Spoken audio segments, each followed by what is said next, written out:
La deuxième chose, c'est qu'on a mis à terre quelqu'un dont nous mesurons tout le sacrifice, qui a été poursuivi jusqu'à la fin de sa vie par des considérations, en tout cas des attaques qui l'ont profondément atteint. Et nous sommes en mesure de le dire parce que nous l'avons vu et nous l'avons interviewé sur son lit de malade. Parce que c'est des choses essentielles comme qu'il faut dire.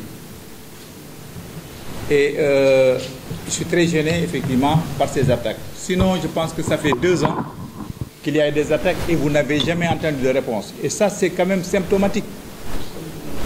Quel est le président d'organisation patronale qui n'a pas été attaqué? Quel est le président d'organisation qui n'a pas été, en tout cas, décrit sous des traits qui ne sont pas élogieux? Et à quel moment vous avez entendu un seul président d'organisation réagir? Il n'y a jamais eu de réponse. Il n'y a jamais eu aucune réponse. C'est que si aujourd'hui la CNES réagit, parce que quand même on est en train de s'attaquer au fondement, à la légitimité même du président et des administrateurs. Quand on dit que pendant 30 ans on règne sans partage, c'est suffisamment grave. Parce que comme l'a dit tout à l'heure le président Ndiaye,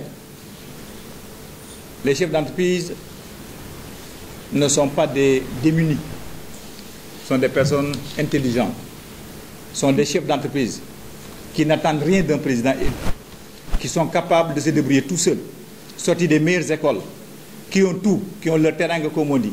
S'ils ont décidé librement, dans une organisation purement privée, de mettre à leur tête un de leurs pairs, de qui ils n'attendent rien, quand même, le minimum de décence aurait voulu qu'on laisse à un cercle privé choisir librement son chef et de laisser la durée de son mandat.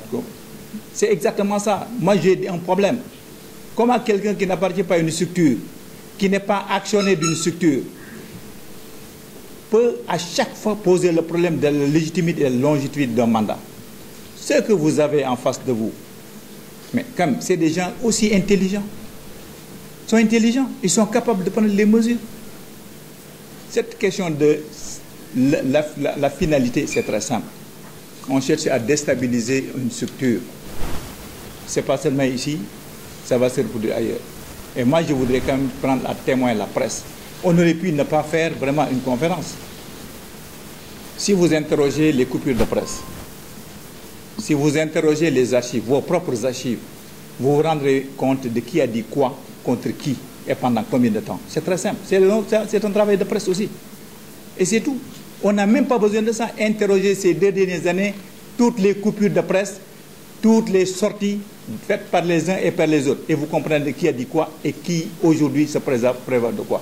Maintenant, pour ce qui est des élections, je pense que ce n'est pas la peine de revenir sur ça. C'est professionnel. Nous n'avons pas besoin vraiment de revenir sur ça. La conférence, ce n'était pas pour les élections. Maintenant, vous êtes libre, vous avez posé des questions. C'est vrai, je pense que vous avez été très bien répondu. Mais moi, ce que je voudrais juste faire passer, c'est que nous sommes ulcérés. Et le problème, il est là. C'est un problème un travail de déstabilisation qui allait très loin. Parce que quand on s'attaque à la dignité d'un homme, ceux qui dirigent ont la responsabilité de répondre. C'est tout.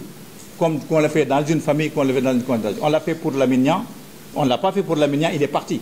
Il ne faut pas que ça continue. Je pense que c'est le message, l'un des messages les plus importants qu'il faudra avoir. C'est une question de devoir de mémoire et de responsabilité de chaque citoyen et de chacun qui a élu quelqu'un à sa tête, qui voudrait quand même, qui doivent le protéger, parce que celui qui est attaqué n'est même pas là. Il n'en voudrait pas. Kama a dit qu'il ne voudrait pas répondre et il ne voudrait pas qu'on le défende. Mais malgré tout, les présidents, les administrateurs ont dit que c'est leur responsabilité de le faire. C'est pour ça qu'on ne l'avait pas vu ici. C'est ce matin qu'il a été informé, il a pris ses bagages, il est parti. Bon, et c'est ça. Je pense que c'est ce que je voulais ajouter par rapport.